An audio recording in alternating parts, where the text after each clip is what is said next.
বিসমিল্লাহির রহমানির রহিম। আসসালামু আলাইকুম। মিষ্টি সুন্দর একটা ভিডিও নিয়ে তোমাদের মাঝে আবার উপস্থিত হলাম আমি সেজতি। তো তোমরা সবাই কেমন আছো? আশা করছি খুব ভালো আছো। আল্লাহর অশেষ মেহেরবানিতে আমিও খুব ভালো আছি।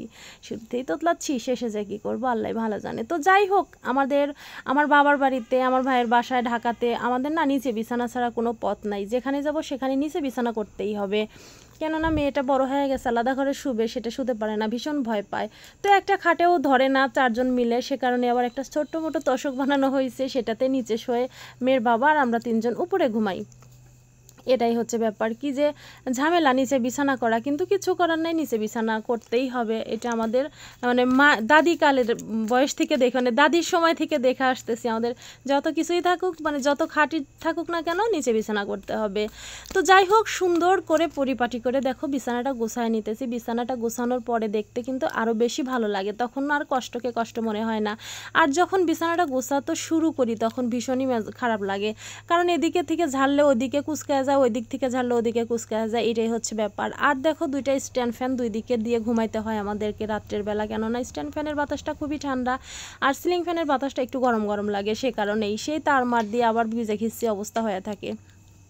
তো যাই হোক, ওই ঘরটা সুন্দর করে পরিষ্কার পরিপাটি করে চলে আসলাম আরেকটা ঘরে।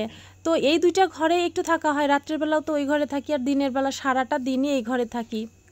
মানে যেদিন যে ঘরে থাকি সেই ঘরটা পরিষ্কার করে তোমাদের দেখাই।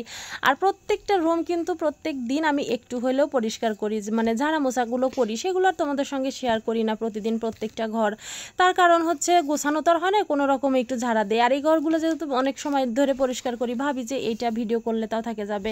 আর আজকের ভিডিওটা অনেকটা বেশি বেশি বেশি বেশি বড় হয়ে গেছে, কেননা যে একটু ভাবলাম কি যে সারাটা দিন আমি কি করি তার একটুখানি হলেও তোমাদের দেখাই, কেননা এত ছোট্ট একটা ভিডিও দেই, সেটার মধ্যে আর কি না দেখাতে পারি, আর কি করি সেটা তো দেখানো সম্ভব হয় না। তো একটু বেশি মানে সব কিছু গোছায়া দেখানোর জন্যই আজকে বড় ভিডিও। তো তোমরা স্কিপ করো না কিন্তু, প্লিজ সম্পূর্ণ ভিডিওটা দেখো, তোমাদের কাছে অনুরোধ রইল। আর দেখো যে কালকে যে তোমাদের বললাম যে স্বপ্নতে গেছিলাম, তোমার গিলা কলিজা নিয়ে আসছি, চিংড়ি মাছ নিয়ে আসছি, তারপরে তোমার আরও যা যা নিয়ে আসছি তোমাদের তো বলছিলামই। তো যাই হোক, সেই গিলা কলিজাটা আবার পরিষ্কার করতেছি। দেখো একদম মানে পরিষ্কারে, কিন্তু ফ্রোজেন করার জিনিস অবশ্যই পরিষ্কার থাকে। তো তারপরেও মানে আমার ওই যে একটা মানে চিমটা পরিষ্কার না করলে আসলে খেতে ঘৃণা লাগবে, সে কারণে আবার বসে বসে পরিষ্কার করলাম, অনেকটা সময় ধরে পরিষ্কার করতে হয়েছে।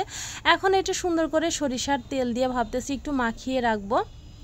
এর মধ্যে দেখি সরিষার তেল শেষ হয়ে গেছে, তো সয়াবিন তেল দিয়ে একটু দেখো সুন্দর করে ম্যারিনেট করে রাখলাম। তারপরে এখন তেলের মধ্যে দিয়ে দিব। এদিকে ডাউল সিদ্ধ দিয়ে দিছি, দেখো ডাউলটা হয়ে গেছে, ডাউলটা আবার কাটা দিয়ে দিলাম।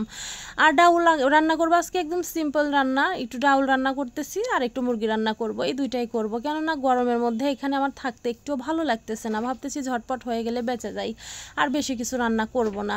তো যাই হোক, ডাউল এখন হচ্ছে তোমার দিব, তেলের মধ্যে দিয়ে দিব, ভাবতেছি এখন তেলে দিব নাকি কি করব। তো যাই হোক, তেলের মধ্যে না দিয়ে তেলটাই ডাউলের মধ্যে ঢেলে দিলাম এখন। আর দেখো ডাউলটা দেখতে কি সুন্দর হয়েছে, এটা কিন্তু মাছের ডাউল আর মসুরের ডাউল মিক্সড করে রান্না করছি। তো যাই হোক, ডাউলটা হয়ে গেছে, ওই কারার মধ্যেই তেল ছিল, ওইটার মধ্যে আবার ভাবলাম যে এটার মধ্যেই হচ্ছে মুরগির গিলা কলিজা, এবং এখানে একটু মুরগির মাংসও দিয়ে দিছি, ফ্রিজে ছিল আলাদা।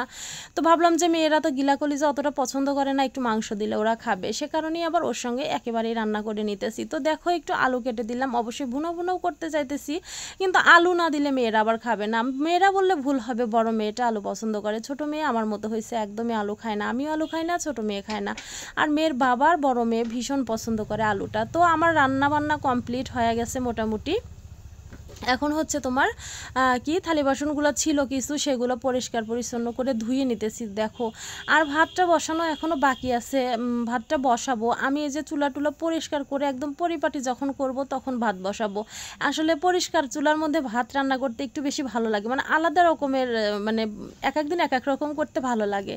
তো এর মধ্যে কিন্তু ভাতটা যদি আর এক পাশে দিতাম তাহলে এই কাজ করতে করতে হয়ে যেত, কিন্তু এই যে আমার মনে হচ্ছে আজকে যে একটু চুলা সব পরিষ্কার পরিচ্ছন্ন করে তারপরে রান্না করি। তো যাই হোক এখন নামিয়ে নিব, একটু গরম মশলার গুঁড়ো দিয়ে দিলাম উপরে নামানোর আগে একটু, তাহলে ভালো লাগবে, খেতেও ভালো লাগবে, সেন্টও অনেক ভালো আসবে।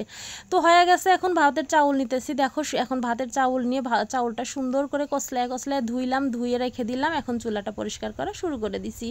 আর আমি প্রতিদিন এভাবে পরিষ্কার করি না, প্রত্যেকবার রান্না করি যখন তখন। মানুষ প্রতিদিন একবার করে, আমার কিন্তু সেটা হয় না। আমি যতবার চুলায় একটা কিছুই যাইটাই রান্না করি না কেন ততটা বার এরকমভাবে পরিষ্কার করি, কেননা চুলার মধ্যে যদি একটু কোনো দাগ থাকে আমার একটুও ভালো লাগে না।